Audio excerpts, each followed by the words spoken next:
What's up everyone, how are you all? Today we are back with another blazing Naruto story. What if Naruto was left to die, but the Demon King saved him? If you enjoy then please like, share and do comments. Young Naruto Uzumaki, he was known as well, the village knucklehead or idiot many would call him. But yet here and now he lay there on the ground. Looking over him was Tsunade Senju, who was best known for being the granddaughter of the first Hokage and also the Slug Princess and Legacy Sucker. Naruto was given a mission to accompany Jiraiya, one of the third Hokage's former students and also known as Jiraiya the Great or the Toad Sage Jiraiya. Naruto gave his life to save Tsunade from being struck down by Kabuto and his master Orochimaru. Naruto was told the future of the village's fate lies within the rude and mean old beautiful woman, although he never warmed up to her. Naruto still gave his life to protect Tsunade from harm. Dark? Why is it getting dark? I hate the dark, it seems the kid screw up, and now I'm paying for it. Naruto inner demon aka the Kyuubi, the nine-tailed fox whom was sealed inside his soul for 12 years. No, it can't be, no, not him, not again, no. Tsunade cried, tears fall down her face. It seems Naruto-kun wasn't able to survive, what a pity. Orochimaru chuckled watching Tsunade try healing Naruto wounds, but Kabuto got Naruto at the heart. The boy heart was slowly stopped, the beat of heart he dead slowly, his heart would soon stop, but before that Naruto look up at Tsunade and smile at her, he spoke his final words.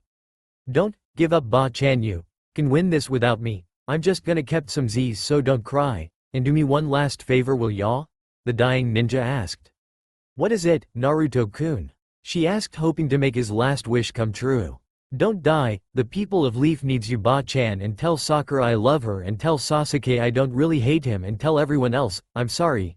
Goodbye, Ba-chan. I'll be back stronger than ever, I promise. Naruto spoke his last word as he died with a smile on his face. Yes, I will, Naruto-kun. Tsunade's smile as Orochimaru and Kabuto escape. Jiraiya and Shizune soon recover, walking over to Tsunade, who was carrying Naruto in her arms. It would be right for him to be burying with them, she said as Jiraiya nodded. A fine Hokage that could have turned out to be. Maybe in the next life, kid. See ya around, Naruto Uzumaki.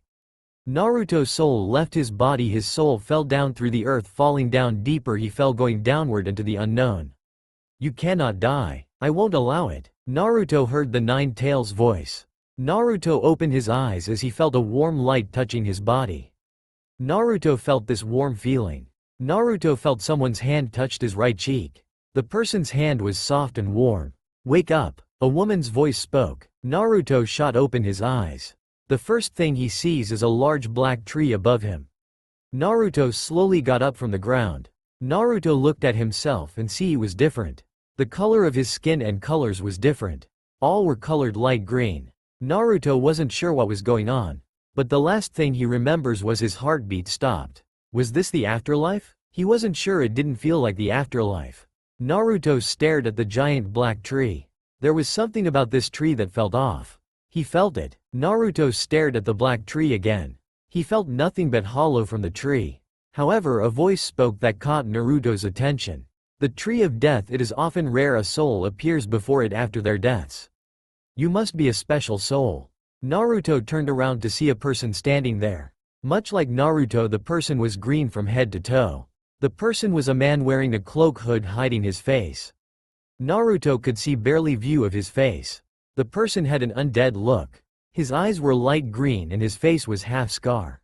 His body had a skinny tone. Naruto looked at the man's lower half to see he wore a steel belt with knives and small blades around his belt. Who are you? Naruto asked the hoodman. Drave, the master of blades, and you are a lost soul. The man introduced himself. Lost soul, me? Naruto looked confused. Sorry, excuse me, I mean lost young soul. Drave said. Naruto glared at the hooded man. You're dead, lad. Sorry to say, but your life is over. Sad, isn't it? He told Naruto. What, I'm dead? Naruto's eyes had the look of fear within them. Sorry to say, but yes. You took quite a blow to the chest. Whatever it was stopped your heart. Drave explained to Naruto. Naruto looked hurt. He was young, just a kid. He didn't reach his dreams, but at least he died with a good deed. He protected Tsunade, the woman chosen to be the next Hokage. He hoped she would give it even with his death. At least he hoped. Is this heaven or hell? He asked Drave. Neither, kid. This is the realm of the dead. You need to go meet the king. You needed to be judged before you can move on. Either heaven, hell, or here your fate shall be known. Drave explained to the young boy. Drave wasn't alone, he had a horse with him. However, the horse was dead, nothing but bone, but it was alive. Drave got on the horse as Drave helped Naruto onto the horse as they ride off through the land of the dead. Naruto looked back at the tree of the death. Naruto felt drawing to the death tree, he didn't know why, but he just did. Drave rode past the dead, the plains. Naruto saw destroyed buildings and also what appeared to be a large temple entrance. Drave rode past a large bridge to another as the bridge had 4 paths. Drave took the north path into the city of the dead. There were many souls Naruto saw, and much like him and Drave, they too were light green colored. Naruto saw some familiar faces as Drave ride, but Naruto dare not speak when he saw their faces. The familiar faces Naruto saw were Haku, Zabuza, and the third Hokage. Once through the city, Drave went across another bridge and stopped before a large set of stairs. The two got off the bone horse.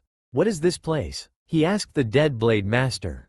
The eternal throne, the king of the dead lives here. Drave said, there's a king for the dead? The young ninja asked with a confused face. Drave nodded. Yes, even the dead needs a leader, a guild. He sends them to their fate. Be it here, heaven or hell, or to the well of souls. What he said is true. His voice is law, his law are our rules. Break the rules, your soul will be burned to ash. Drave explains and warned the young soul. Sound like a tough cane. Naruto sweat drop. Tough isn't the words I would say. And that isn't the worst part. Drave sighed. What's the worst part? He asked Drave. Follow me and you will see. Naruto followed Drave up the stairs. They reached the top of the stairs and entered through a large door. As they entered a small throne room. Sitting in the throne was the king. The king looked nearly like Drave but more human. His skin was light green like everyone. His eyes were white dead. He wore royal clothes a king would wear.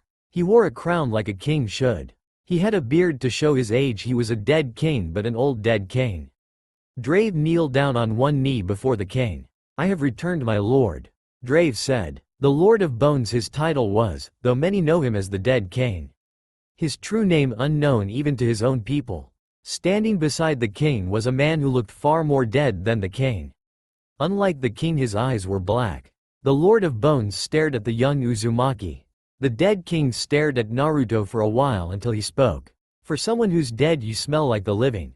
The Bone King said. Naruto didn't speak, he remained silent. Though he wondered what the king mean by what he said.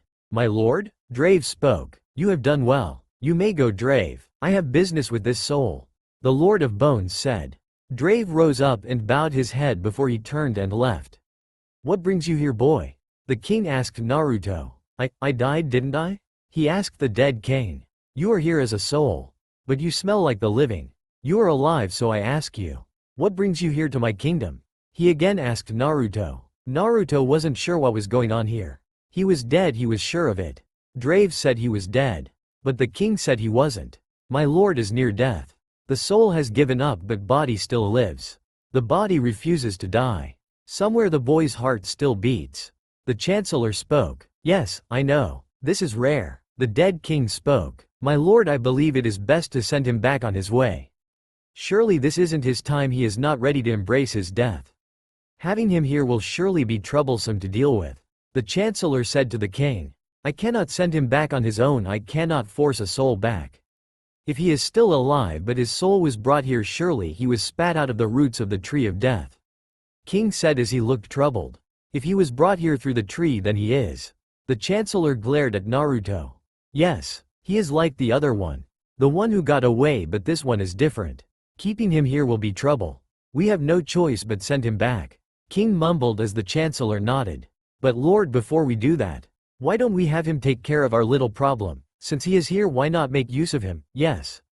Chancellor whispered to the king again. The king nodded. Boy, what is your name? The king asked Naruto. Naruto Uzumaki. Naruto said as he bowed his head, hoping the king wasn't going to burn or dispose of him. You are alive, but for how long I am sure not. You will be returned, but before that could happen, you must do a favor for me. There is trouble that I need to be taken care of. The king told Naruto. What is it you have me do? The Uzumaki asked. There is a soul that has been causing trouble for us. Not too long ago 2 souls escaped the city, but before that, long ago, nearly 100 years, a soul escaped from us. There is a rumor that there's a demon that steals souls. The king wants this found and killed. Bring me the remains of this demon and you will be sent back to the land of the living. The chancellor explained to the young Uzumaki. If that's what it takes to send me back, I will do it. Naruto beat his chest with his right fist. The chancellor looked at the king as the dead lord nodded. Naruto turned his back but stopped upon the king spoke to him. Boy, wait, you will complete this task but not alone. You are but a lost soul. You will need a guide for this journey. The king said. Naruto raised his left eyebrow, curious on whom will he send to help him. The chancellor snapped his bony fingers as he spoke. The king is in need of your serves. Come out and serve him once more. A bright white light shined from the floor behind Naruto, seeing a person, or rather a spirit, raise from the floor. Naruto was surprised for what he saw. It was a woman, a very beautiful young woman, but a woman nonetheless. She had long, bright red hair and had beautiful blue eyes. She wore an elaborate, high-collared kimono. Her hair was arranged in buns with hairpins for her hairstyle. Upon being summoned after stepping forward, her appearance and clothes changed color to light green like the rest. The woman Naruto saw before him was outstanding beautiful. Her matched that of Tsunade's, whoever this woman was. She would be his guild on this journey. What is it you have me done, Lord of Bones? The woman asked him. The king will send this boy back to his still living body. But before that he will find the demon that steals lost souls. You will help him upon this journey, Mito. The chancellor told the woman, who was named Mito. Yes, my lord. Mito bowed her head and turned to look at the young ninja. Mito's smile was warm and peacefully. Naruto felt his heartbeat. He was trapped by her beauty. If she was around his age, he would ask her out in a heartbeat.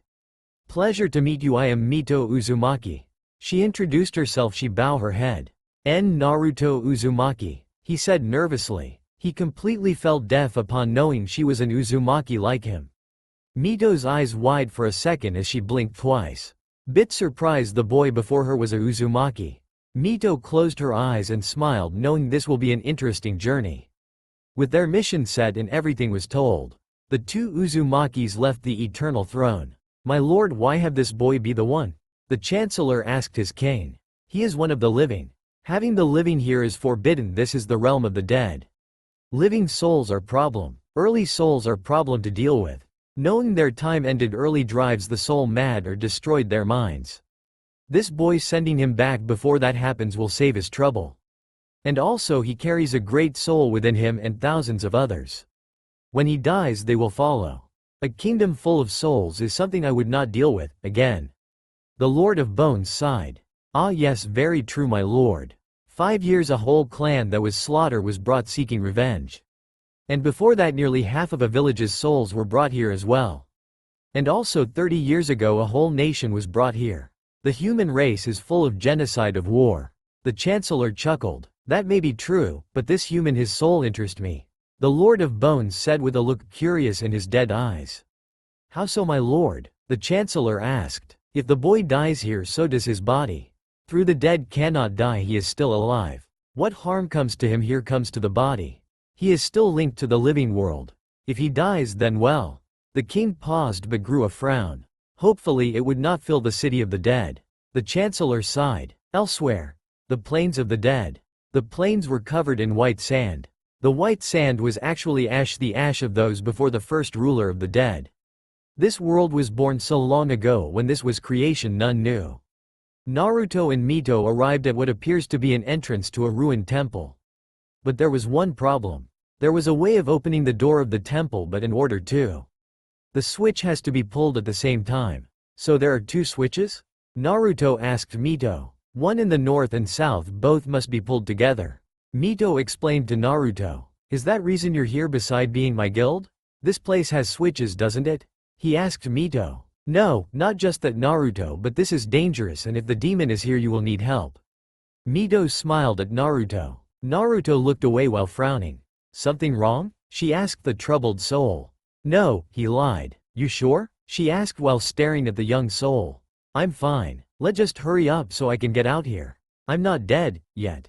So I have no reason being here. he said, with a frown. Why don't take the switch on the north and I will take the south? She asked Naruto. Naruto nodded. The two Uzumakis took their paths. Naruto saw a switch on the north side of the temple while Mito found the switch on the south.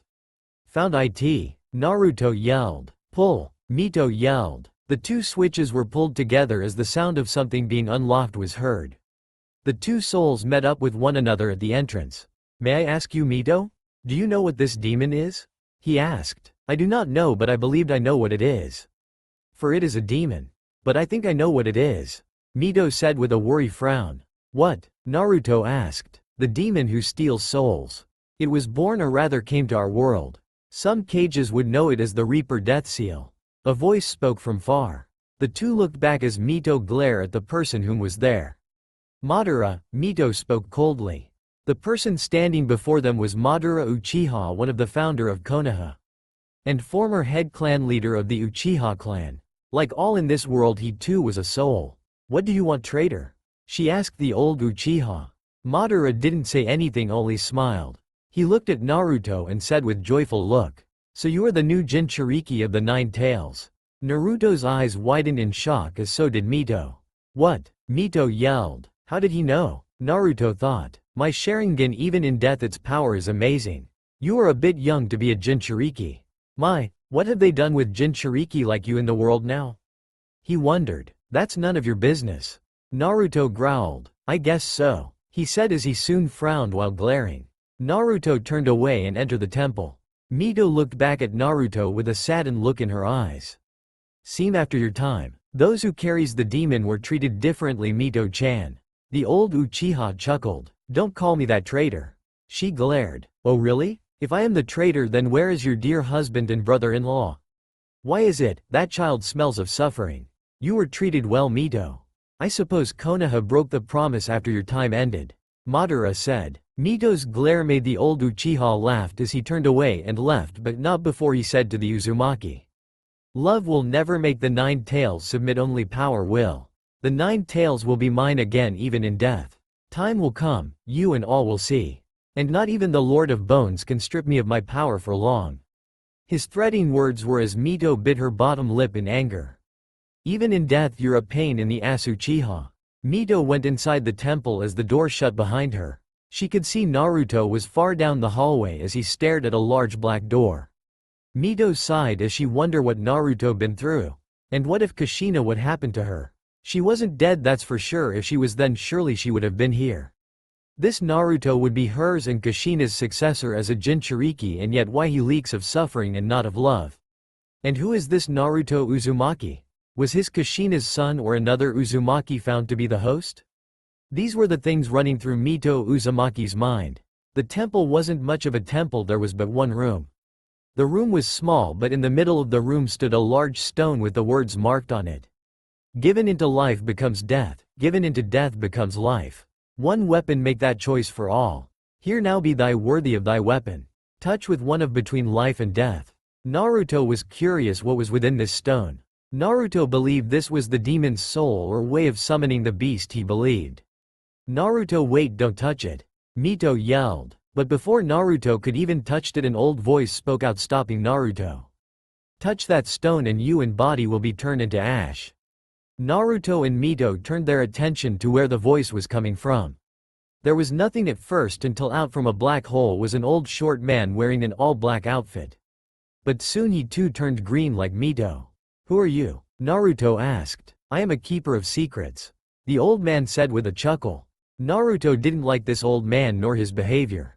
Naruto didn't like this world of the dead. If this world is where he goes upon his death, he rather live forever than stay in this realm.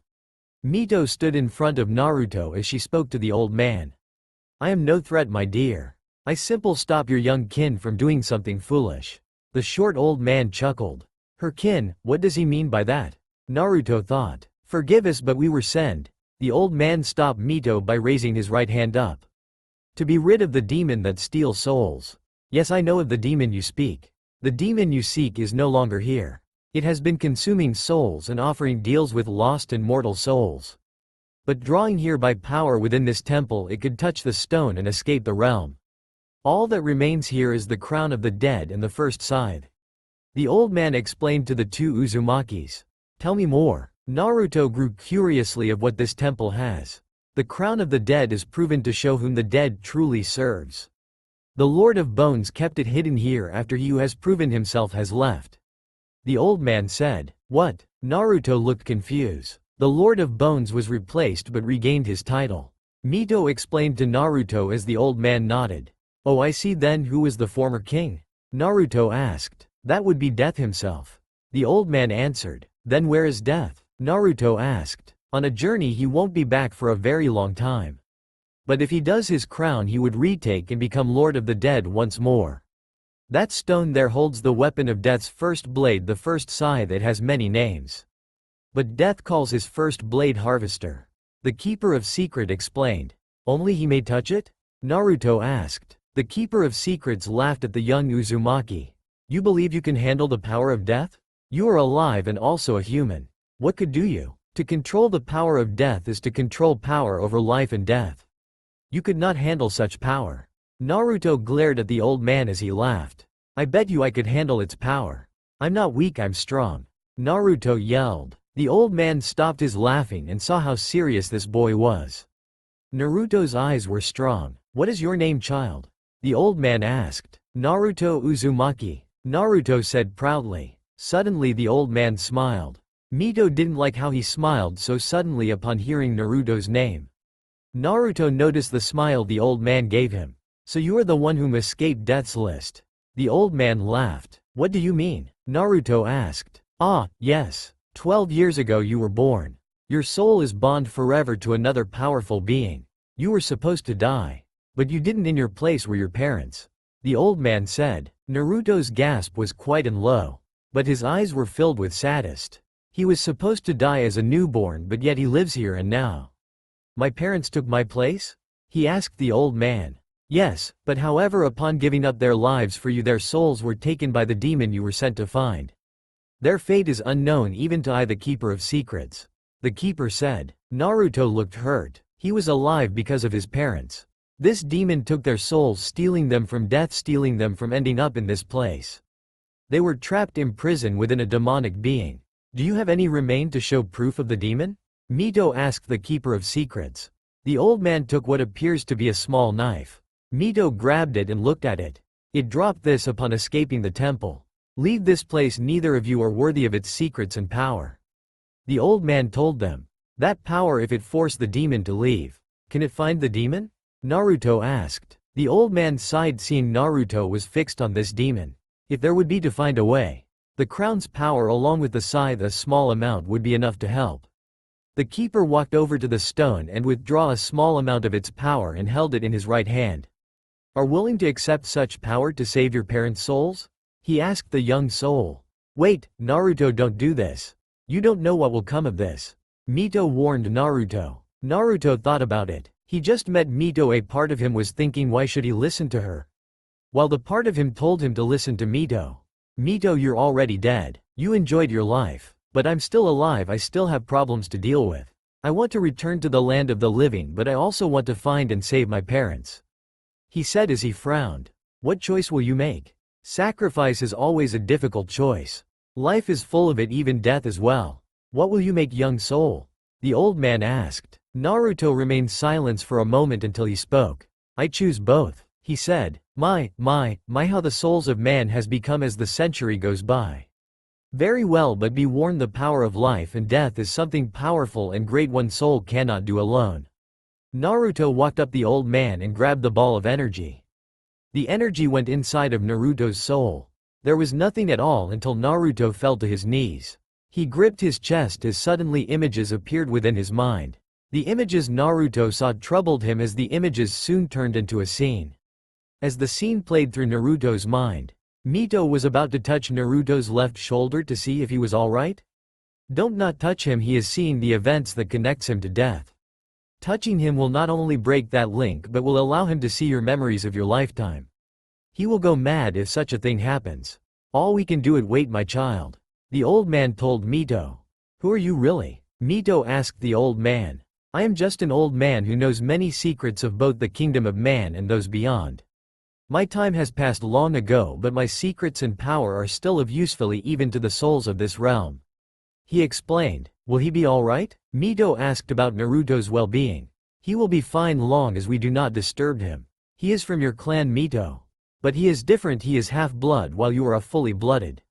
Though I am not death, I know how this boy came here. He is near death's door.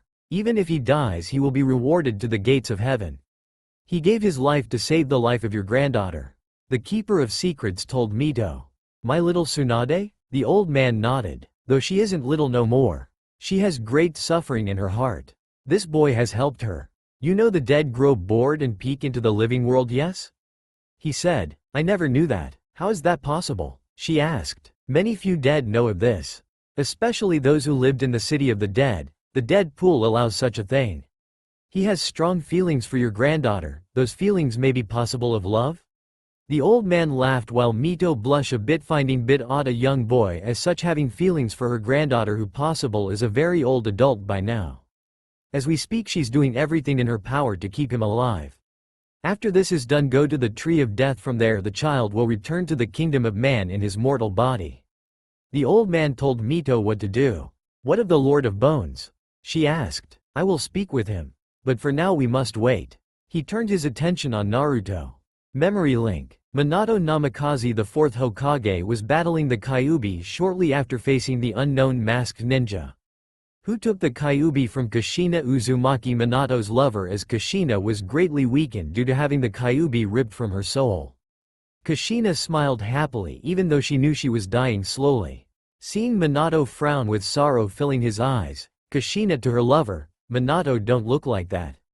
Don't be sad, I'm happy with the life I lived with you. You love me and I love you, and it's Naruto's birthday. Minato didn't want Kushina to die, not like this.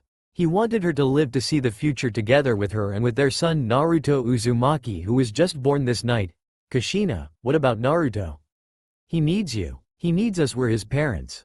Minato told Kushina, as the beautiful red-haired woman just smiled at her lover. What our lives would be like together, if I lived. But I know I'm dying, even you know that, Minato. My only regret is I can't be there to see Naruto grow up. To see him become a handsome young man and becoming the next Hokage just like his father. Kushina chuckled but shortly coughed up small amounts of blood from her mouth. Kushina. Minato went to Kushina's side. Don't worry about me, Minato. Keep Naruto safe. Kushina tried her best to toughen up. Minato remained silent just for a moment until he spoke with a serious tone. Kushina. There's no need for you to die with the Kyuubi. With your remaining chakra I can make sure Naruto can get to see you again. Kushina confused. Minato, what are you talking about? I'll take the Kyuubi down with me. I will seal your remaining chakra inside Naruto. With a Hake Fuin, since I'm not a host I can use Shikifu Jin. Minato explained to Kushina. Kushina gasped, but with that sealing you'll. Minato paused as he closed his eyes just for a moment. I know, Kushina. I am willing to give my life to give you the chance to see Naruto again. For him to see the both of us. I know Naruto's future won't be a happy one, but he's a ninja like his parents. I believe Naruto will be able to handle it. Kushina looked at her infant son. But Minato, Naruto he'll be look on as. I am sure Sarutobi will look after him. Trust me, Kushina, you'll just have to put a little faith into me. Don't you believe in our son? Kushina looked at Minato before returning her sights back to her son. I'll seal one half into Naruto and the other half into me. We won't get to see for a long time once he grown up. Just in case something happens if Naruto can't handle the Kyuubi's powers. I will make sure to put a safety seal as well. Kushina, I promise you we will see Naruto again. Minato smiled big at his beloved lover. Minato, this unfair to Naruto, he'll lose both of us. Why are you sacrificing your life, just for me to see Naruto again? To balance between power of the tailed beast for our country, our village? I won't sacrifice Naruto for that. Kushina yelled at Minato. Because Kushina, abandoning one's country isn't worst as abandoning one's village, but abandoning one's child, your own, is worst. Kushina, your country was destroyed. You should understand what's best. You know the horrors of life for those without a country. Beside, we are a family. Minato looked down at Kushina as Kushina cursed underneath her breath. Kushina still didn't want to go through this, and beside, even if I lived, I could never be completed without you. Kushina, you made me who I am today. You became the mother of my child, you became my best friend, my wife, hell, even my teacher when it came to sealing jutsu. Minato chuckled as Kushina was completely shocked to hear those words coming from Minato. Without you, Kushina, I'm nothing. I rather die with you than die alone without you at my side. I know Naruto will understand this one day when he finds the special girl in his life. Besides, I can't give the kind of love a father can give to his son. That's your job, Kushina, a mother's role. I'm not doing just for us, I am doing this for Naruto's sake. Minato kissed Kushina's forehead as he handed over Naruto to Kushina. I am willing to die for Naruto. That's my role as being a father. I don't want Naruto to know we abandoned him because we never did. Minato smiled down at his infant son, believing he holds the future of the world. Kushina chuckled. An idiot, but a brave idiot. One of the reasons why I love you, Minato. I want Naruto to be loved, I want to give him all of our love. I don't want him to have to bear the burden alone. I won't die until that happens, until we filled him with love, our love for him. Kushina coughed up blood once more. Minato performed the forbidden jutsu, which was best known as Reaper Death Seal. Minato sealed half of the Kyubis into his own being. Minato felt his battle greatly weaken upon taking in so much chakra of only half of the nine-tailed beast. When Sarutobi, the former third Hokage, arrived with few surviving ninjas with him, he saw Minato using the Reaper Death Seal. And just as Kushina shown signs of weakness, the chains around the nine tails whenever. The demon fox took this chance to crush the small infant whom they are about to seal him within. But Minato and Kushina jumped in its way and were impaled by one of its claws, stopping it from killing their one and only child. I'm going to perform the 8 trigram seal. I'll leave my chakra within Naruto as well. If you have any last words for Naruto, tell them now, Kushina. Minato said to Kushina. Kushina smiled as she looked down at the infant. I have so much I wanted to tell you. Naruto, Kushina smiled as tears ran down her face. Naruto, honey, I wanted you to know I love you very much, so much. I want you to be strong for me. I know you will have a tough life, but don't let it get you down, sweetie. Be strong like how I was. I know I won't be there for you, but I want you to listen to me. Don't stay up too late, make sure you go to bed on time. A little guy like you always needs a good night of rest. Make you sure you eat right. Kushina chuckled as she coughed up blood. I know studying for ninjutsu is going to be difficult for you. I wasn't the best at it as well. Make sure you make friends, not too many but some. Make good friends and you can trust, even a few is enough long as they're your friends. Listen to your teachers at the academy. And remember, avoid the 3 vices of shinobi. More tears came down Kushina's face as Minato tried his best not to cry, as this too greatly pains him. And when picking the girl of your dreams, well, just try to pick someone like me, not a weird one, but someone like your mother, okay honey? Kushina's smile was bright and warm. Naruto, you're going to experience a lot of pain and suffering. But never believe you're alone, because you're never alone, honey. We will always be there for you in spirit and heart. Remember who you are, remember who loved you so dearly. I want to stay with you, I love you. You will always be loved, never forget that. Kushina looked back at Minato. Sorry Minato, I told up your time. Minato chuckled as he held closely to Kushina. Naruto, this is your dad. Listen to that big mouth mother of yours. We love you, kid, and remember you're the son of a great hero. I know without a doubt you will become a greater ninja than us.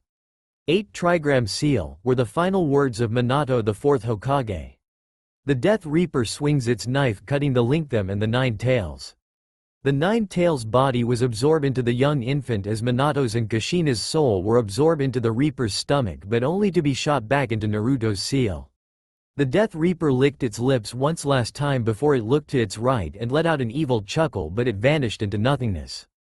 In the shadow underneath a tree, a powerful being stood there in shadows. The being was tall, and as powerful as the being was, so was its appearance. Wearing purple color cloak with a large hood covering its face, the being's hands were bones. As there were large bone-like wing on its back, this being had a powerful and fearful appearance, but the most fearful part of its appearance was it was holding a giant large-sized scythe with skulls fuses with the giant blade. The powerful being tied its grip on its giant scythe. Was this being anger by what has happened, or was it because of something else, or did this being felt it was cheated out of something that belonged to him? Whatever it was, the being stood there quietly upon it spoke these words. You cannot cheat death, you cannot cheat me. I will collect, one day. Until then, enjoy your life, little one. The being known as Death turned away and vanished into darkness. End of memory link. Tsunade-sama, he's coming too. Naruto heard Shizune's voice. Thank God. Tsunade's voice was heard. Naruto opened his eyes and saw a smiling Jiraiya and Shizune and a tearful but smiling Tsunade. I'm alive? He thought. Where's? Naruto paused. The last thing he remembered beside the memory link was being with Mito and the old man. Where did they go, he wondered. Orochimaru and Kabuto left. You're alive, Naruto, all thanks to Tsunade. She gave you CPR endlessly, she didn't stop until you draw breath.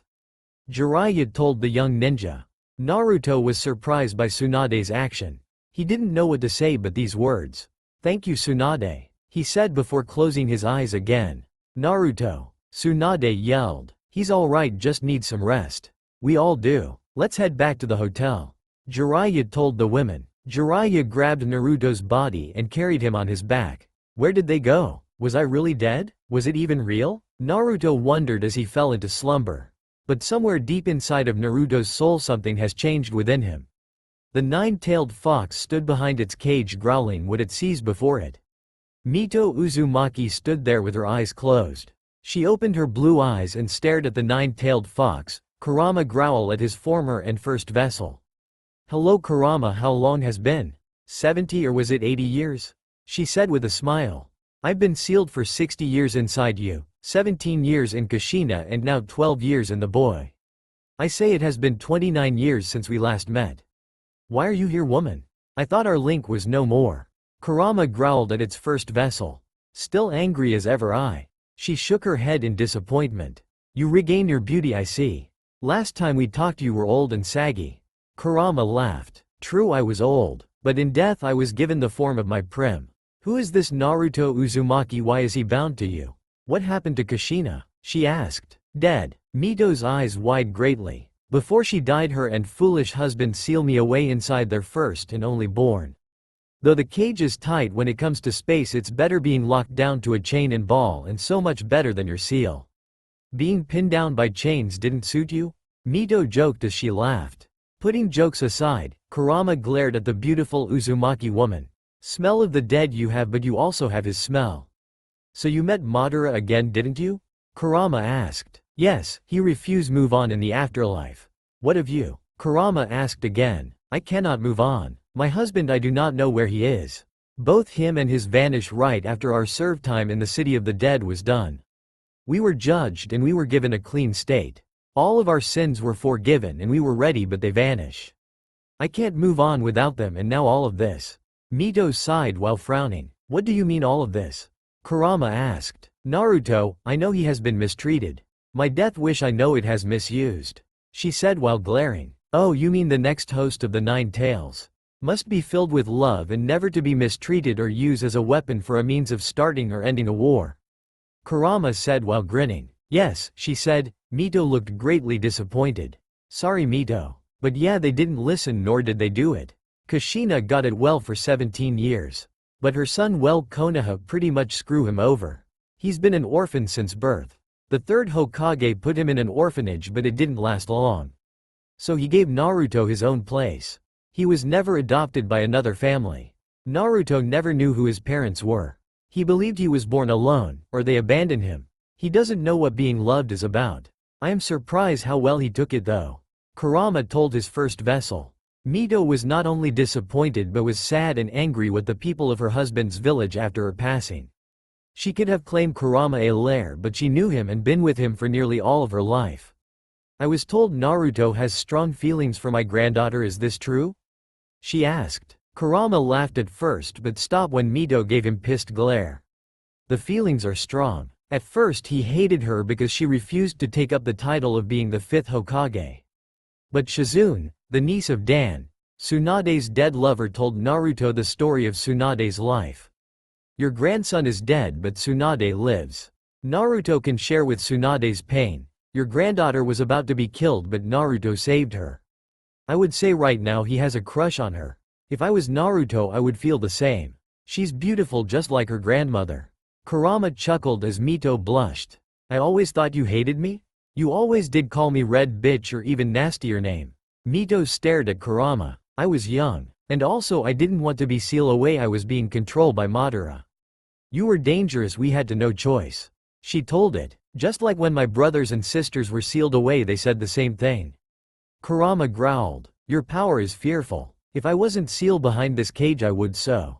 You would do what? She snapped a glare. Make you mind Mito-chan. Kurama said as Mito looked away, and once again she was blushing. Kurama's behavior is far different from when they first met. Naruto Uzumaki was dead, but now he was revived. What will he do now upon living again? What will do now having a part of death's power within his soul? Will he continue in search for the demon who took his parents' soul, but little does he know they have always been within him, or will he return to Konoha with Tsunade, Shizune and Jiraiya? So many questions but so little answers, but very soon those questions will be answered and soon a new power will raise. As up in the sky a large greenish-black colored raven fly over as it set its eyes on young Naruto Uzumaki. The sound of birds singing reached his ears. He opens his eyes and glaze upon the first thing that came to his sight. Seeing an empty room, not a soul was in sight. Alone he was. His mind wanders on his location. He looked around the room. Naruto Uzumaki was alive, but everything felt like a bad dream. His body still ached in pain, the pain was real. But what of the things he done, the people he met? Naruto felt a surge of pain on his chest. He gasped heavy, he gripped his chest. He couldn't breathe, there was something cutting off his air. The bedroom opened as it was Shizune along with Tsunade's pet pig Tonton. Shizune gasped, she discovered Naruto was up. Naruto-kun, she ran over to him. She told him to lie back down. Shizune placed her hands on Naruto's chest. Naruto felt the pain in his chest fading away. He could breathe easily now. How are you feeling? Shizune asked. Fine, where are we? He asked Shizune. In town, you've been resting here for 2 days. Jiraiya-san gone out and Tsunade-sama is resting. She's been watching you since ever she revived you. Shizune explained to the young ninja. Naruto was bit surprised how long he'd been out and also what Tsunade did for him. Where are Orochimaru and Kabuto? He asks. They escaped after you saved Tsunade-sama. We're not sure where they went. But Jiraiya have a feeling they didn't get too far. Shizune said with frown. Naruto nodded slightly, he felt weak. But on his mind he wonders what happened to him in the realm of the dead. Was it real or just a dream? It felt so real, but yet he felt like he woke up from a dream. It has been just few hours since he woke up. Naruto was taken to the hot springs of the town. He was accompanied by Tsunade and Shizune, Tonton. While Jiraiya was elsewhere, Naruto wasn't sure what the Toad Sage was doing, but all Tsunade and Shizune believed he was being just a pervert like he always was. Naruto felt real nervous with Tsunade and Shizune. Especially going to the hot springs with them. Naruto told them he was going to the men's side of the springs. But the two told him they needed to keep an eye on him. And also luck was on their side as today was mixed bathing. How's the water? Shizune asked Naruto. Naruto sighed with relief as the hot springs water was just perfect. He felt the warm heated water soak up to his body. Naruto could feel his body melt with joy. Much better, he smiled. The women smile as they soon chuckle. The women joined Naruto. Naruto tried his best not to stare at them. Underneath their towels they were naked and so was he. Naruto watched Tonton float on top of a rubber duck. Naruto couldn't help but chuckle upon the sight. When we return to Konoha, I will need to perform a full psychic exam. Make sure you're well. Tsunade told Naruto. Am I damaged? He asks. Both Tsunade and Shizune were silent. Judging by their look it was pretty bad. Your heart stopped many times. But Tsunade-sama was finally able to bring you back. She put a little too much force when she was performing CPR. Shizune said, while Tsunade sweat dropped. How much force are we talking about? He asked them. I may have cracked 3 or 4 ribs. Tsunade mumbled. Naruto felt real nervously quickly on the state of his health. But however, seeing Tsunade's smile put his worries aside. But I healed you, but it will take few days for your chest pain to fade away for good. You almost died there, Naruto.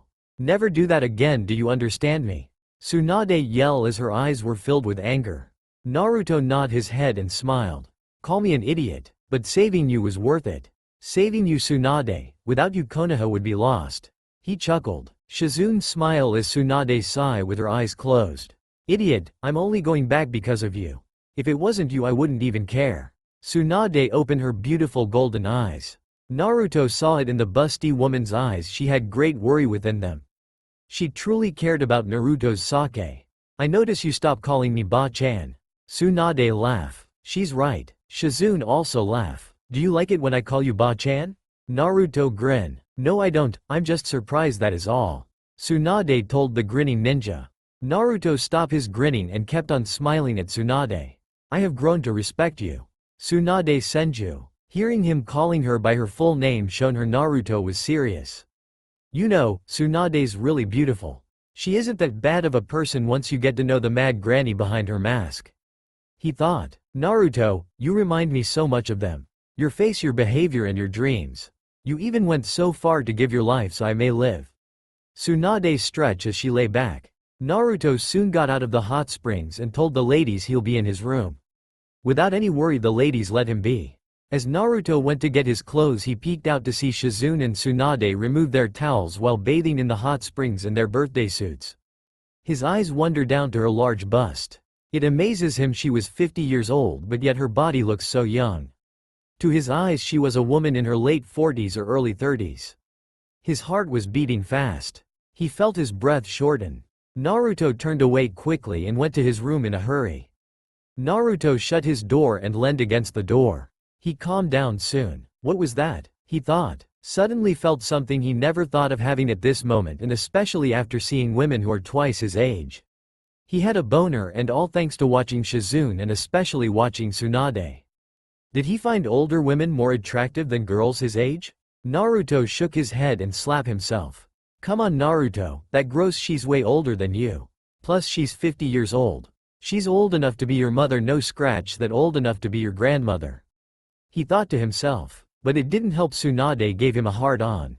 Naruto entered the shower and turned on the cold water to get rid of his lustful shame. Later that night, Jiraiya returned from a day of searching for Orochimaru and Kabuto. Jiraiya told the three that the two sound ninjas were no longer in the area anymore. It troubled Jiraiya that the two escaped him but they were close by, he knew it. Jiraiya told everyone that they would have to leave tomorrow and return to Konoha as soon as possible. Naruto was alone in his bedroom. He lay there on his bed for hours, focusing on what will happen once they return to Konoha. But lately Tsunade has been on his mind. He didn't know why but she was there in his mind. His heart raced by just thinking about her. He felt bit ill on this feeling. He knew she was beautiful but he didn't know why of now he had this type of feelings for her now. Am I in love with Tsunade? His thoughts were. Naruto knew he wouldn't get the answer by sitting in his room. He left his room and went to search for Tsunade, hoping these feelings he has would soon pass. At nearby store, Naruto walked the streets for his search of Tsunade. Naruto noticed he was being followed by an odd-looking crow. It was much bigger than the others' crows. Naruto felt uneasy by its glazes. He hurried his search but however, he could never escape the crow that followed him. Naruto found Tsunade alone drinking sake. Tsunade heard her name being called. She looked over her right shoulder and saw Naruto there. The busty blonde smile and giggle like a teenager. Naruto, what brings you here? She asks. Where's pervy Sage and Shizune-chan? He asks the drunken Tsunade. Tsunade closed her eyes to think but she was too wasted to even think. Tsunade shook her head for her answer. The young Uzumaki only sighed while shaking his head. Hey, you're your grandson? The owner of the store asks Naruto. A friend, Naruto answers. I'm closing shop early. Need help taking her back? He asks Naruto kindly. But the young ninja shook his head. Tsunade sighed and stood up from her seat and walked off as Naruto followed her. Naruto followed Tsunade and found her near an alley puking her guts out. Tsunade had too much to drink. Naruto wasn't sure was Tsunade drinking for victory or something else. You okay Tsunade? Worry for Tsunade's health. I just need a bed. Tsunade told him. Come on, let's go. The hotel is almost near. Naruto helped Tsunade as he held her left arm over him while helping her walk back to their hotel. While on their way back to the hotel, Tsunade noticed Naruto look as if there was something bothering him. Though drunk she was. Tsunade asked him a question. Something wrong Naruto-kun? Hearing her adding kun at the end of his name got his attention. The young Uzumaki looked at the blonde woman for a moment before he looked away. It's nothing, he said. Tsunade raised her left eyebrow. She grew curious as she once was a big sister, so she would know when someone young as Naruto was lying. You can tell me, Naruto-kun. Come on, tell me. It is Jiraiya? I could punch him if you want me to. Tsunade glared down at Naruto. But Naruto shook his head. No, it's not that. He told her. Oh, I get it. Girl trouble, right, who is she? She asks. It's nothing, Tsunade. He looked away. Tsunade stopped in her tracks and let go of Naruto. She suddenly grabbed Naruto and forcing his head between her large S. Naruto struggled for freedom from Tsunade's large S, but after one moment Naruto was able to free himself from Tsunade's hold. Tsunade laughed loudly as Naruto was blushing while glaring. He never thought Tsunade would do something like to do him at all. Tsunade was scary when she's angry, but right now she was really scary while being drunk. Fine, I'll tell you, he said while Tsunade grinned while giggling. I think, I'm in love with you. He mumbled. Tsunade didn't hear what he said. Say that again, I didn't hear you. She said. Tsunade leaned in closer. I really like you, Tsunade. He said, this time not adding love to what he originally said. Tsunade smiled at Naruto. Naruto's eyes widened for the surprise he didn't foresee. Tsunade kissed him. It wasn't on the cheek or forehead. She kissed him on the lips. Naruto's cheeks light up red. His heart was beating fast just like before. Tsunade withdrew her soft lips from his. I really like you too, Naruto. Come on, let go. She grabbed Naruto's right hand and dragged him along with her. Naruto was still shocked for what just happened. Upon returning to their hotel, Naruto entered his bedroom, but Tsunade went over to his bed and crashed down as she spoke with pillow in her face. Naruto, you don't mind if I sleep here, do you? She asks. No, I don't mind, I'll sleep somewhere else. But before he turned and left, he heard Tsunade called his name. Come here, Naruto. Sleep with me, please, she said. Naruto at first was against it, but no harm would be done, beside he's a kid and she's an adult. Naruto went over to the bed and lay down on the bed beside Tsunade. Tsunade moved in a different position. She wrapped her arms around Naruto's chest, bringing him closer to her. Even though it didn't turn out as he thought, he was happy to be with Tsunade. He closed his eyes and drifted away into slumber with Busty Blonde. Naruto's dream. Naruto woke in a place unlike any other he has ever seen. He was at what appears to be a throne room. But this throne was different, there was something off. The area was open, there was no ceiling but the open sky. The air was cold, so cold Naruto could see his own breath. Sitting there in the throne was the old man whom Naruto met during his visit to the realm of the dead. Naruto frowned upon the sight of seeing the old man. Seeing him let Naruto knew what he went through was not a dream but reality. Naruto walked towards the old man but stopped. Naruto heard voices in his mind. Death. An angry voice shouted with thunder. Why do you slay your own? The Nephilim have no claim to Eden. There are realms for angels and demons, why not for us? Eden belongs to man. It belongs to those who take it. Naruto fell to his knees. The voices grew louder by the second. He knew whose voice it was, he knew one of them was Death's this time. But the dark voice he heard first was different from the other one. And so you have come bearing your sin like a badge of honor. What do you seek, Pale Rider? The return of mankind, to a barren planet, shorn of life? Humans are weak and simple. They would not survive this resurrection, nor do they deserve it. That is not ours to judge. I do this to spare war from the council's punishment. And what of the Nephilim? Would save but one, and not the rest? You would save one brother? The Nephilim are threat to the balance. If we had taken Eden, none of this would ever happen. Yet you rode against us, slaughtered our flesh, then bound our souls in your amulet. The tree of life has fallen to my darkness, from withered root to fruitless limb, and even death himself will not escape it. Naruto smashed his right fist down, making a small crack in the ground. Naruto stared at the old man. The keeper of secrets rose up from his throne. Suddenly a crow came to his side as both he and the crow stared at the Uzumaki. Naruto rose up from his knees. What was that? He asks the old man. What was what? He said with a small smile. Voices, I heard voices. These are unfamiliar. What did you do to me? Naruto yelled. I have given a piece of Death's power. But within power lies not only his strength but his gifts, his blood, his pain, his memories. He has become a part of you. Slowly you will see. Tell me, what did you hear? The old man asks Naruto. Two voices fighting, one with reason, he has a goal, while the other voice is dark and cold. I do not understand. One speaks of saving his bother and the other speak of rudely of humans. He explains to the old man. Ah yes, that event. It has been thousands of years since that event. The old man nodded. Who are you at least answer me that? Naruto asked the old man kindly. I have many names and titles. I am an old one. But like you and many others before. You may call me Crowfather.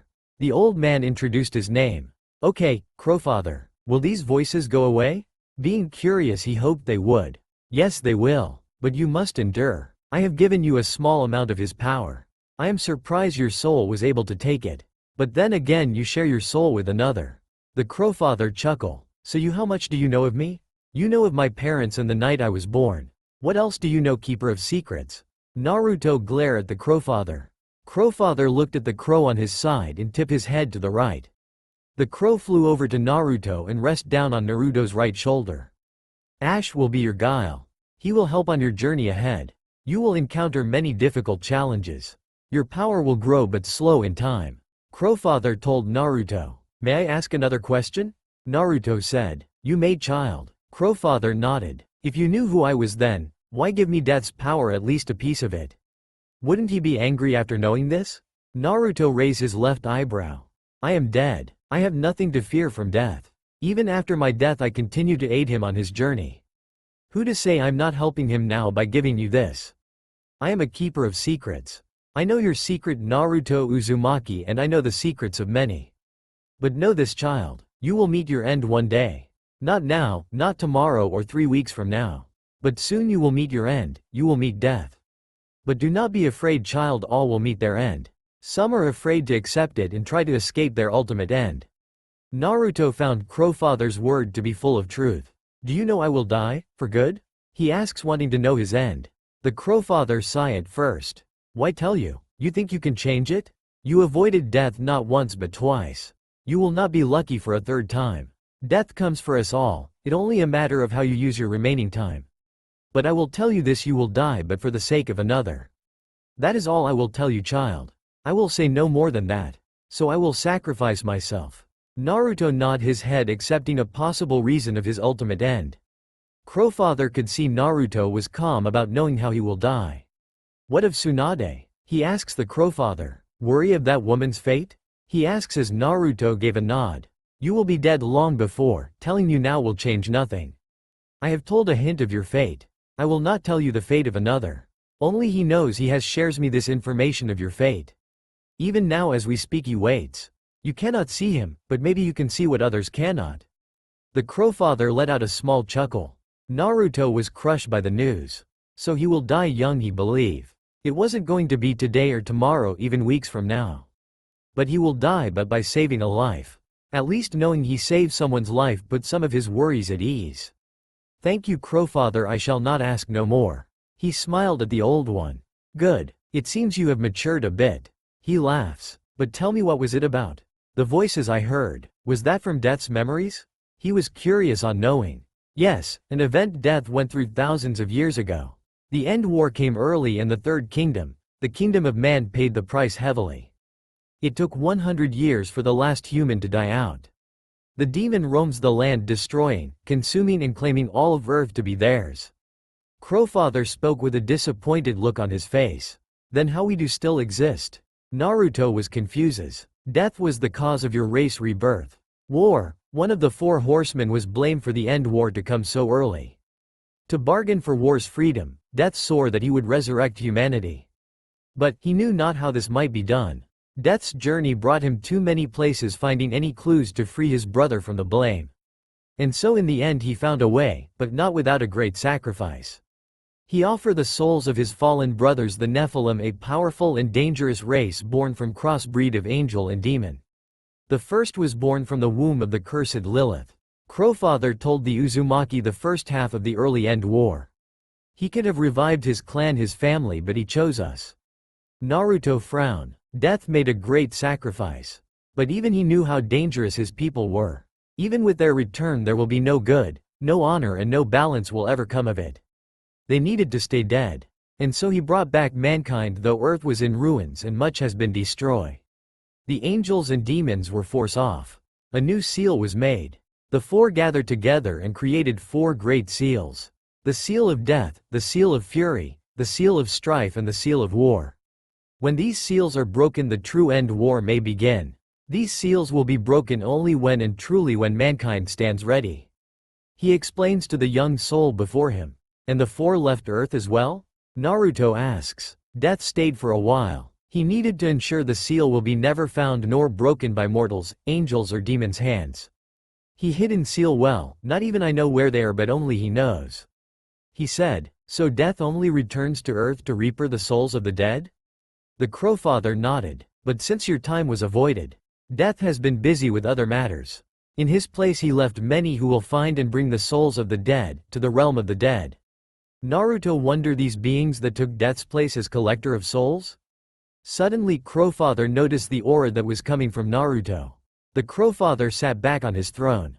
Very soon you shall awaken from your slumber. For now enjoy your life, Naruto. We will meet again, but I believe it after your end. I have given you a piece of death. Because you desired to free your parents. The demons seek have flee to your mortal realm. Your allies cannot see it. But you can. Ash will help as much like you. He see and senses what others cannot. Naruto looked at the crow sitting on his left shoulder.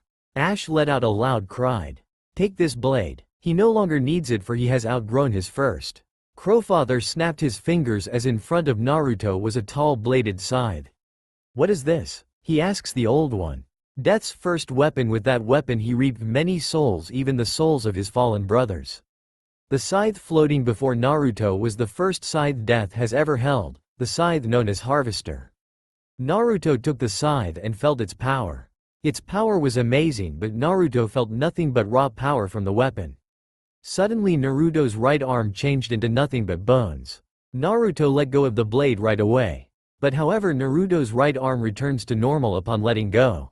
Don't be afraid what I have given you. Giving you a small amount of death's power allows you to even touch that weapon without having your soul reaped. Use this well and you will find the demon you are looking for. Hopefully you may find it before your time ends. The Crowfather laughed as everything turned faded away into white light. End of Naruto's dream. Morning came, and like before it was felt so real, but yet it was a dream that felt like reality. Waking in the arms of Tsunade, he felt so close to her yet he was so far. He would die long before she will. As of now he didn't care, right now at this very moment. He cared about just being with her, and waking up around her arms was worth. If I die protecting her again, then so be it. His thoughts were. Naruto closed his eyes again. He decided to get more sleep. He warm, but it wasn't just any normal type of warm. But the warmest of being with someone you love or someone you care for, someone you cherish. It was the warm touch of being loved. Within Naruto's soul, Mito smiled for what she saw. This Naruto Uzumaki was unlike any Uzumaki she has ever met. He was never loved nor had the chance to know the love of a family was. But still he found a way of making one on his own. Naruto woke up to find himself within his soul, then rather the realm of dreams. There he saw Mito standing in front of the Nine Tails cage. Mito's smile made him wonder what was going on here, why she was here. Mito-sama? What are you doing here? How did you get here? But Mito cut him right off. Your seal, yes I know. I was once linked with the Nine Tails. When I brought you back to the portal to the mortal realm, I was absorbed in the portal as well. I woke up here in this place. I can leave this place, it doesn't hold me here. But I have decided to stay and watch you. She said with a lovely smile. But aren't you supposed to be in the realm of the dead? You need to return. There is no reason for you to stay, Mito-sama. Naruto frowned. He didn't want to cause her to get in trouble. It is fine. There is nothing to worry about. I cannot pass on. She told him. Why? I cannot move on. Not without my husband. Both he and his brother have disappeared. I do not know where they are. But I cannot move on, not without him. He died long ago before me, and yet he waited in the city of the dead for me. Mito grew a small smile before it turned into a frown. Wait, then why didn't you move on together once you met again? He asked her. Mito let out a sigh as she looked very sad about something. Things are different for the dead. There are a lot of things that must be done before entering the city of the dead. She told him. Please explain. He asks. Mito nodded her head. Very well. Once the soul have enters the dead realm, there are two things a soul must go through. First, the soul must be arrived at the eternal throne to speak of the king. He or she will state their name and how they died. The kings sometimes offer a soul a chance of freedom by fighting in the arena, but only to be tricked into serving him. Draven was one of such who fall into the king's trick. Or they may become one of his warriors or becoming his lords of the dead. Those who become a lord of the dead take the role of judge of the dead or leader of the soul warriors. Now second thing is that the soul must be judged. Any past sins or scars or anything that held the soul back must be dealt with now and be let out in the open. But by performing all of this takes a long time. It may seem like a day or hours, but in the mortal world time flies like the wind. Mito explained to the young Uzumaki. Naruto saw it in Mito's eyes. There was something bothering her, something that she felt shame or hunted by. You didn't go through the judgment, didn't you? Mito nodded. Why? He asks her. I have a scar I do not wish to say, even now. Mito closed her eyes. What was it? You can tell me. Mito, I am sure whatever it is, you will be forgiven. He smiled at her, but suddenly he gasps when he saw Mito was shedding tears. Mito wiped her tears quickly. The smell of him she bears. The smell of betrayal, Kurama whispers from the cage. Huh? Naruto spoke. Don't, she said to Kurama. The smell of betrayal still stains on you, Mito. The nine tails spoke as it soon grinned with full rows of sharp fangs. What is he talking about? Naruto asked Mito. So innocent he is. Blind to how cruel and cold the world truly is. Don't you agree, Mito? The first Hokage may have defeated Madara Uchiha, but he wasn't the one whom killed Madara out of revenge, did he? The giant fox chuckled loudly. Enough, she yelled. What will you do? I am already sealed inside the boy. The fox taunted her. What's going on? Tell me if it any more secrets about my family origin, tell me. Naruto shouted in anger. Naruto's shout shut the two up. Kurama's and Mito's eyes widened for what they saw. Naruto's right arm was nothing but bone as he holding a scythe with that very arm. Naruto looked at his right arm and saw he was holding death's first scythe. Naruto calmed down as the scythe disappears and his right arm changed back to flesh. What do we have here? Kurama smiled. Forget what you saw, Fox. Now tell me what is so bad that Mito won't speak of, and what do you mean betrayal, Fox? Naruto asked the two beings. I will speak, Kurama said. No, don't, Mito said, her face was filled with fear. Let it out, Naruto said while glaring at the two. Long ago, Mito married the first Hokage long before my defeat and capture. It wasn't long as Madara and first Hokage founded Konoha together. The two clans lived together as one. When the first and his brother left help their allies ending the war they were having. Kurama told so far. So what happened next? The Uzumaki said. Mito and few of her Uzumaki allies stayed behind. Madara has always hated Senju clan, but he hated the first Hokage, though he claims to have great respect for him as a ninja. But as a leader he did not. Naruto noticed the more Kurama told him the more he saw how upset Mito looked. Mito was a brave and well-respected woman, she was the wife of a Konoha. But yet here and now she was breaking away in tears. Madara came into the Senju household that night. And he, Kurama pause. Kurama's large red eyes focus on Mito. Mito was no longer shedding tears. Naruto saw Mito tighten her fists and bare her teeth. Her beautiful blue eyes were now red, much like how Naruto was when he first tapped into Kurama's powers. Whatever happens next not only brought Mito into tears but it brought out great fury. Naruto gasps, his eyes open wide. He didn't, were the words that Naruto said. He did. Mito's words were. Suddenly Naruto's scythe was thrown at the cage. Kurama was spooked by the sudden attack on the cage. Once again his right arm transformed into bone.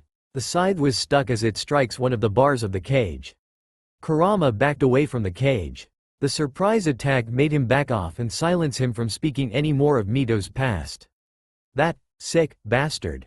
Naruto growled as he bares his teeth. It only happened once, but one is enough to scar a woman. Even strongest women can be scar. When my husband returned I did not lay with him for a month. I could not lay with him, knowing I've been scar. I felt dirty, I did not take no pleasure from what Madara did. I cursed him, that bastard. Mito fell to her knees. Mito growled while baring her teeth. Though I did not tell him, I was deeply afraid what he would say or do. But I believe he knew, but he didn't want me to suffer alone. Hashirama and I made love that night, his love wash away the pain. I love my husband and I always will. But I wanted to kill Madara, slaughter him. The very next day Madara and Hashirama battle. Naruto frowned at the female Uzumaki. He went over to her and hugged her. What Madara did was unforgivable. Even I could not forgive what he has done. Something tells me that was the true reason why they fought that day. Your husband knew what happened to his wife. Any man would seek out and punish the one who hurt their loved ones. He said with a heavy frown. So do I. Mito closed her eyes. Naruto comforted the Uzumaki woman. He felt her pain. He wanted to be rid of her pain. When I took Kurama into myself, I at first nearly lost control. I went for Madara. I blacked out, but all I remember was hearing Madara scream. When I came to, Hashirama was at my side. I woke in the hospital. Hashirama's armor was covered in blood. He told me Madara was dead. I was happy and our love grew stronger than ever. A month later I was pregnant in Hashirama and I had our firstborn child, a baby girl. Naruto let go of Mito as she looked at Naruto. Naruto was smiling at the Uzumaki woman. And I thought I was the only who suffer. He told her, life is full of suffering. But suffering isn't bad if you have someone there holding your hand. Mito said. Naruto nodded his head agreeing with her. I said betrayal, but because of the Uchiha. Madara touched what was not his. Kurama spoke from the cage, still keeping his space from Naruto. Then why speak of it as such? It Mito was who betrayed her husband. Naruto said while glaring. Because he hates me because I seal him away. Mito said. Mito stood up and faced Kurama. I do hate you, I hate you all.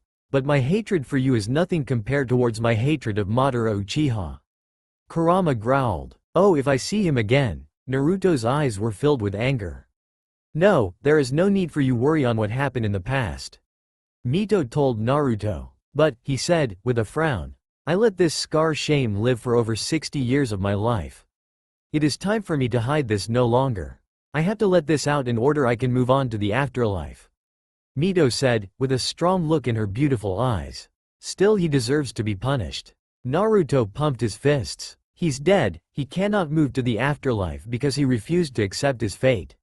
His power has been stripped and his people turned their backs on him. But yes, I do agree with you, Naruto, he deserves a punishment far from the one he has now. But this is something I have to do, on my own. I'm ready to face it, to be judged and move on. I know I may never see my husband again. But I was happy to live my life with him. I lived a wonderful life. I had 2 wonderful grandchildren, though one is dead. But Tsunade lives because of you. Mito smiled at Naruto as the young boy smiled right back. Mito kissed Naruto on his forehead as the young Uzumaki blushed. Thank you, Naruto Uzumaki, and remember my words.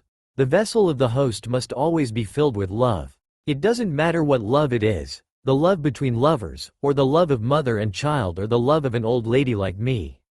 Mito chuckled. She placed her forehead against Naruto. Suddenly Naruto saw images were placed within his mind.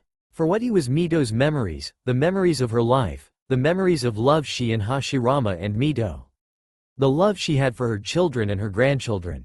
And the last thing he saw, an old Mito hugging a very young Kushina Uzumaki. And so now Mito has given her love now to the young Uzumaki before her. Do not believe you are alone, Naruto. Love can make the impossible possible. It can give you strength many would not understand. No matter what happens, know this. Naruto Uzumaki, you are loved by your mother, by Tsunade, and now by me. Mito hugged Naruto. I promise I'll find the demon and free them all. I promise, he said, while smiling back. Thank you, Naruto. Mito faded away from his soul.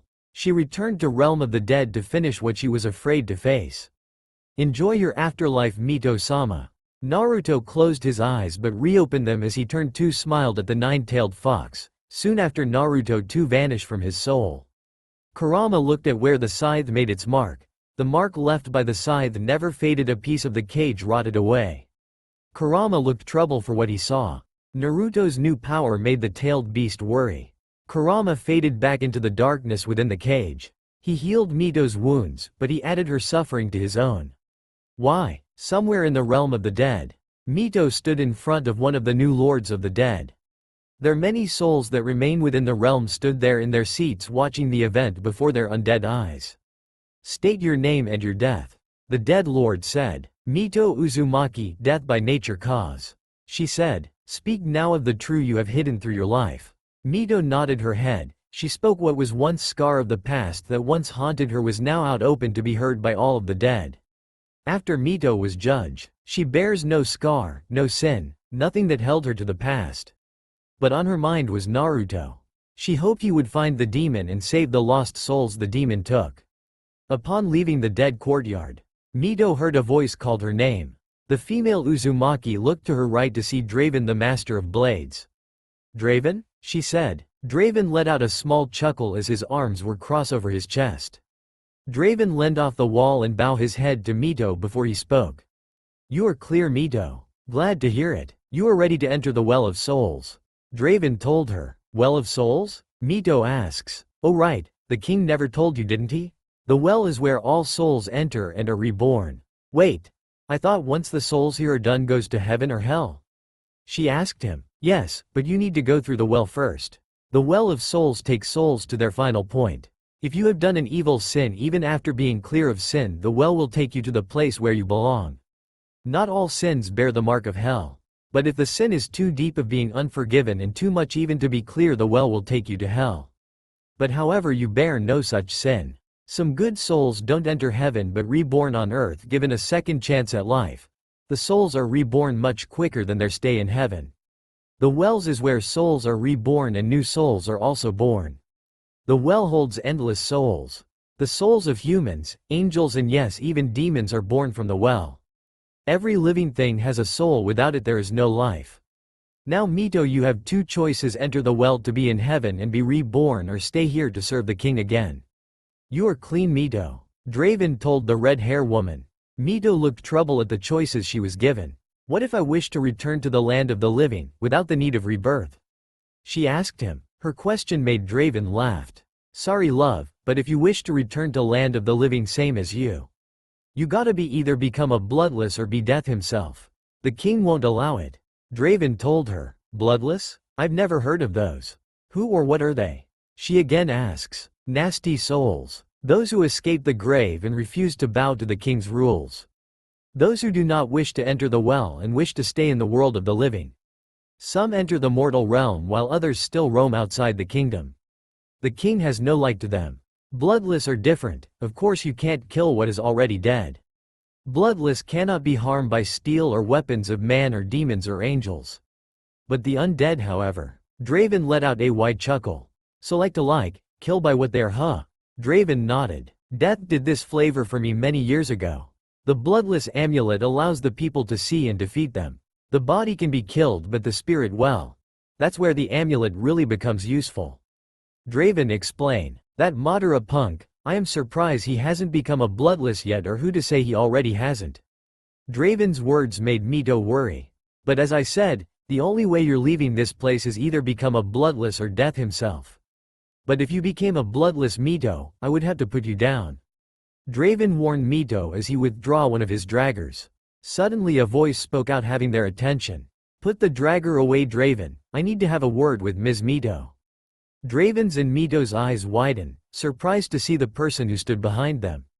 You're Konoha's gates. It took them about 2 days and a half for them to finally arrive at Konoha. Naruto looked at the sky and saw a large crow flying over him in the sky. The crow's large black wings spread wide, blocking the sun's light. Before I meet my end, I shall reclaim what I have lost. There are some lost souls that are in need of finding. Naruto turned away as they finally made it. They have returned to the village hidden in the leaves. While all of Konoha cheer for joy upon Jiraiya's return with the person whom shall become the next Hokage of Konoha. Many were surprised to discover the person was a woman, and not just any normal woman but one of the 3 great Sanins, whom was also the granddaughter of the first Hokage. Tsunade Senju was picked to become the 5th Hokage. Naruto Uzumaki was at Konoha graveyard. He was happy for all of Konoha to have a new cage to bring them into a bright future. Naruto stood alone within the graveyard of Konoha. He walked around the graveyard searching for a grave, a very special grave. Naruto wandered the graveyard for over 30 minutes until he stopped. Naruto turned his full attention upon one grave. A frown came across Naruto's lips. His fists tightened as his eyes were full of anger and sadist. Here lies Minato Namikaze and Kushina Uzumaki, Konoha's youngest Hokage and greatest heroes, beloved wife of one of Konoha's greatest heroes. His parents were buried here. They were buried here and yet he never knew of this. They could have told him if they were alive or not. But none told him his past or the origin of his parents. Naruto felt a hole in his chest. He was angry and yet the anger didn't burn as greatly as he thought. He was angry but not in the way he thought. He knows how his parents died but he remembers what they said to him as an infant.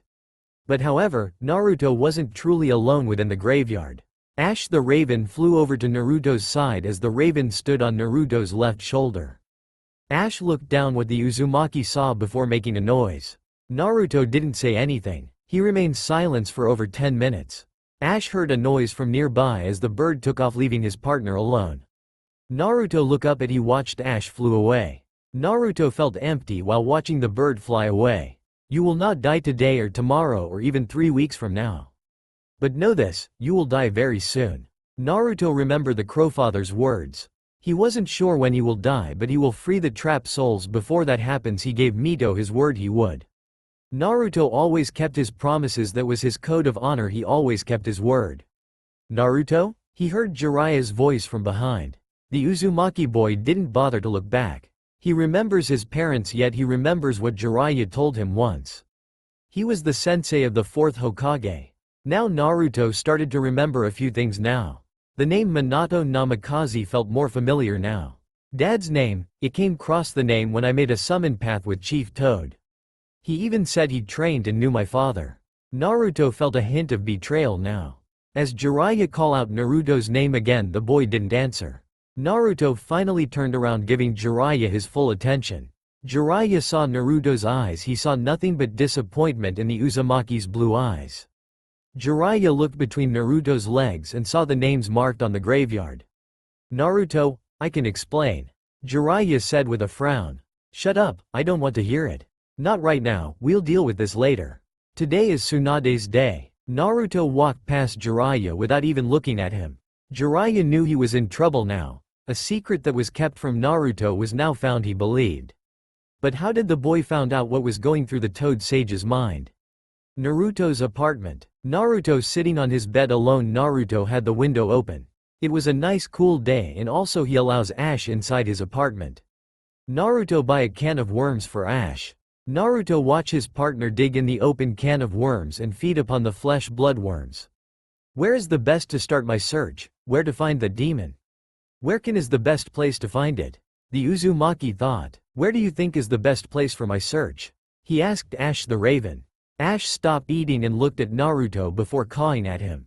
Ash flew over to Naruto's window and looked at the north place. Naruto looked at where Ash was looking. Naruto saw from afar the ruined rooftop of the arena where the Chunin exams were held. The arena, huh? I guess that would be a good place to start? He said as Ash went back over to continue his lunch. Naruto smiled at his bird. Guess Crowfather hadn't feed you in a while, huh? He asks the bird. Ash looked Naruto for a moment as he'd caw at the Uzumaki only once. I take that as a yes then. He chuckled. Naruto heard a knock on the door. Ash jumped on top of the can of worms and grabbed it with his strong talons and flew out of Naruto's window. Naruto answered the door to see Tsunade standing at the door. Bit surprised to see the busty blonde who was now a Hokage. Hey Tsunade, what brings you here? He asked her. There was someone missing during my day being crowned as Hokage. She said, while looking at him. She crosses her arms over her large S. Sorry, he said with a frown, I had something on my mind. Something like, knowing the truth? She said. Naruto looked up at the busty blonde but looked down at the ground in shame. So he told you, huh? He said. How did you know? She asks him. Naruto didn't want to tell her the truth so he made up a lie, a quick one. I put 2 and 2 together. Jiraiya said he trained the 4th Hokage. I was born the night of the Kyuubi's attack, and the 4th died. So it quickly came together, and then it hit me he was my father because he and I look alike. But I don't know a thing about my mother? He told Tsunade. The beautiful blonde saw the look of hurt in Naruto's eyes. She knew he felt betrayed. Naruto, she wanted to give him a reason not to yell or hate Konoha. But she couldn't find a thing to say. Do you hate me? She at least asked him of that question. Naruto raised his head up looking at Tsunade with a confused look on his face. Why would I hate you? He said. Tsunade let out a sigh before she made a frown. She closed the door behind him and grabbed his left hand and sat down on his bed as he sat down beside her. I knew your parents and so did Jiraiya. Kakashi, Hitaki, Guy and some of the others Junins. I left Konoha after I lost Dan. I didn't look back, I gave up being a ninja. I just couldn't take the pain of losing people I love. First it was my grandfather, then my little brother, then my granduncle and then my grandmother and then my parents and finally Dan. Even though Minato and Kushina pointed me and Jiraiya as your godparents, I was never there for you. I was elsewhere drinking and gambling. Tsunade felt like trash, the boy who saved her life, and yet she didn't do anything for him. She was his godmother, she should have been there for him. I don't hate you, Tsunade. You had your own problem to deal with. You know what is it like losing what you love so much. Even though I had nothing to begin with, I never knew my parents. Hell, I didn't know I had parents to begin with. So I don't hate you, Tsunade. But I can't say the same for those who did knew and yet did nothing. He said while looking at the beautiful cage. Do you hate them? She asked. I don't know. He sighed. A part of me really hates them for what they did, and they knew who I was. Kakashi was my father's student. Jiraiya was Dad's sensei, and the third knew, but he's dead now. I don't want to hate, but a part of me doesn't want to let it go. All my life I was filled with hate, but I put on a mask for everyone while hiding my hatred. My hatred builds up all those years, and when I finally know the truth. My hatred, I don't know why, but it's being blocked by something. His wonder to Tsunade's eyes, and from her eyes, his wonder down to her S and down to her hand. Tsunade felt Naruto's right hand was on top of her left hand. Because I have a people who really do care about me, but I know I can't be rid of this hatred that was built for years of hating and being hated. But knowing I am not worthless as many see or tell me. I feel bit by bit of my hatred vanish. But Tsunade, do you remember what I said to you that night? He asked the busty woman. Tsunade thought back, she couldn't remember much since she was drunk that night. But she remembers some of it. I really like you, Tsunade. Naruto's past words came into her head. I think I'm in love with you. Also came into her mind. She wasn't sure which one were the words he said that night. But all she did know was Naruto really cared about her. Tsunade felt Naruto grip her left hand as his blue eyes stare into her golden eyes. Tsunade leaned forward to Naruto and her lips met with his. Naruto's eyes opened wide. He was shocked by Tsunade's action. Tsunade withdrew from Naruto's lips as she looked away. I'm sorry, Naruto. I have to go. Tsunade stood up about to make her way to the door. But Naruto wrapped his arms around Tsunade's hips. Right behind Kushina was the Reaper Death Seal, being the false death god.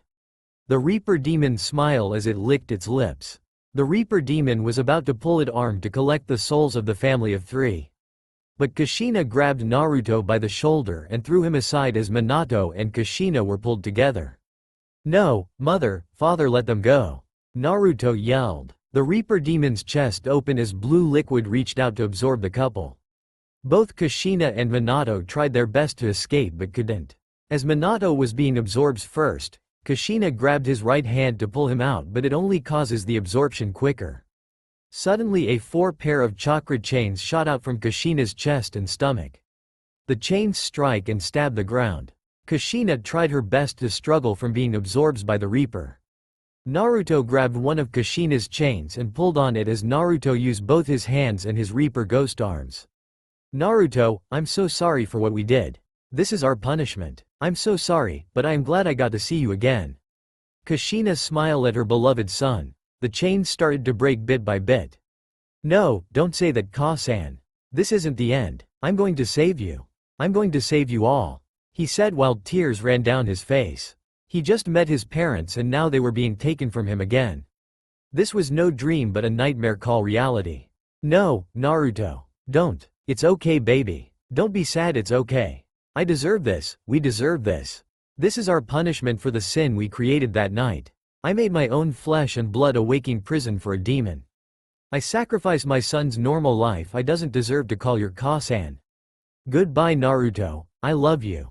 The last chain snapped as it was absorbed into Naruto's body. Kushina let out a cry of agony as she was absorbed by the Reaper demon. The Reaper demon let out a burp as it chuckled. Naruto was down on his hands and knees.